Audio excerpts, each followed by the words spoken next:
এইবিলাক যোনে ভাবে যে এনেকুৱা গগৈ ইটো গগৈ সিটো গগৈ 3 গগৈ 5 গগৈ সেইবিলাক তেওঁলোকে ভাবে। অসমত আমি অসমীয়া মানুহে ভাবোঁ যে সকলো গগৈ, ৰাজকোঁৱৰ, ডেকা, কলিতা, বৰা, শইকীয়া, কুৰ্মী সকলো আমাৰে অসমীয়াৰে পৰিয়াল। গতিকে অসমত এই ধৰণৰ যিটো চিন্তা চৰ্চা কিছুমান মানুহে কৰে, আৰু মই নাভাবোঁ যে আপোনালোকে যিসকলৰ কথা কৈছে সেইসকলে জানে যে অসমৰ 11.5টা ছিট এতিয়া আমাৰ দখলত আছে, 2.5টা ছিটহে বেলেগৰ অকণমান সম্ভাৱনাত আছে। গতিকে যোৱাকালি যিটো অপিনিয়ন পল ওলাত তাতো 11.5 ঠাইত 12 কৈয়ে দিলে।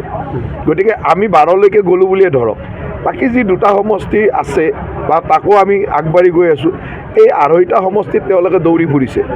কেতিয়াবা আপুনি শুনিব কাজিৰঙা, কেতিয়াবা শুনিব যোৰহাট, কেতিয়াবা শুনিব নগাঁও, কেতিয়াবা কিছুদিন পিছত শুনিব যে ধুবুৰী গৈছে, এনেকুৱা ধৰণে শুনি থাকিব।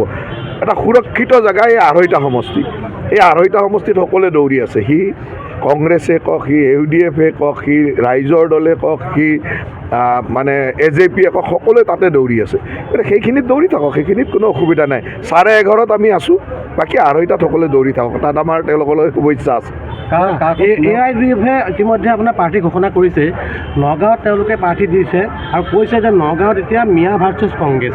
আপুনি যিটো কথা কৈ আছিলে, কথাটো এনেকুৱা যে AIDF-ৰ জন্মই হ'ল অসমত যিসকলে সামাজিক, ৰাজনৈতিক, অৰ্থনৈতিকভাৱে আগ্ৰাসন কৰি অসম ভূমিৰ ওপৰত আক্ৰমণ চলাইছে, তেনেকুৱা আক্ৰান্তৰ মাজৰ পৰাই জন্ম হৈছে। গতিকে এই AIDF-এতো তেনেকুৱা চিন্তা চৰ্চাবিলাক কৰিবই। তেওঁলোকে যিটো কথা আজি মুকলিকৈ ক'বলৈ সাহস হৈছে, তাতে অসমীয়া মানুহে বুজি পাব লাগে যে আমি ক'ত ভুল কৰিলোঁ। এই ধৰণৰ কথা অসম ভূমিত ক'বলৈ সাহস কেনেকৈ কৰিলে? এইখন অসমীয়া মানুহৰ দেশ, এইখন লাচিত বৰফুকনৰ দেশ, এইখন বীৰ চিলাৰায়ৰ দেশ, এইখন মহাপুৰুষ শংকৰদেৱৰ দেশ। গতিকে ইয়াত এনেকুৱা ধৰণৰ কথা ক'বলৈ সাহস কৰাটোৱে আমি বুজিব লাগে যে আমি ক'ৰবাত আমাৰ আগৰ কোনোবাই ভুল কৰি গৈছে, যাৰ কাৰণে আজি এই পৰিৱেশলৈ আহিছোঁ। গতিকে ইয়াৰ উচিত প্ৰত্যুত্তৰ অসমীয়া মানুহে দিব। আক্ৰমণকাৰী মোগল আৰু AIDF, আপুনি কৈছে আক্ৰমণকাৰী, আগ্ৰাসনকাৰী মোগল আৰু মোগল তেনেকুৱাই আছিলে। কথাটো এনেকুৱা যে কোনোবাই ইয়ালৈকে প্ৰথম অৱস্থাত ব্ৰহ্মৰ ফুট বুলি লৈ আহিছিল, তাৰপিছত লাহে লাহে প্ৰব্ৰজন বিভিন্ন সীমাৰ বেৰ নথকাকৈ আহিল।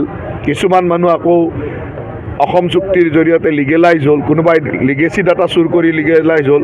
এনেকুৱা ধৰণে হয়তো তেওঁলোকে নাগৰিকত্ব পালে, কিন্তু এই মাটিৰ প্ৰতি তেওঁলোকৰ মৰম নাই, এই মাটিৰ প্ৰতি তেওঁলোকৰ শ্ৰদ্ধা নাই। গতিকে তেওঁলোক আক্ৰান্ত, তেওঁলোকৰ আক্ৰমণকাৰী। যি মানুহে এই মাটিৰ প্ৰতি শ্ৰদ্ধা নাই, যি মানুহে অসমীয়া মানুহৰ খিলঞ্জীয়া মানুহক আগ্ৰাসন কৰিব বিচাৰে, যি মানুহে ট্ৰাইবেল বেল্টত গৈ সোমাব বিচাৰে, যি মানুহে অসমৰ সত্ৰৰ মাটি দখল কৰিব বিচাৰে, সেইটো আক্ৰান্ত হ'ব লাগিব। অসমৰ কোনো সাধাৰণ জাতিৰ মানুহে গৈ ট্ৰাইবেল বেল্টত সোমাব নোখোজে, এইকাৰণে যে ট্ৰাইবেলৰ প্ৰতি আমাৰ সেই ৰেচপেক্ট আছে। কিন্তু সেই ট্ৰাইবেল বেল্টত সেইসকল সোমাব খোজে। অসমৰ সত্ৰৰ মাটি কোনো অসমীয়া মানুহে দখল কৰিব সাহস নকৰে, শ্ৰদ্ধা কৰে।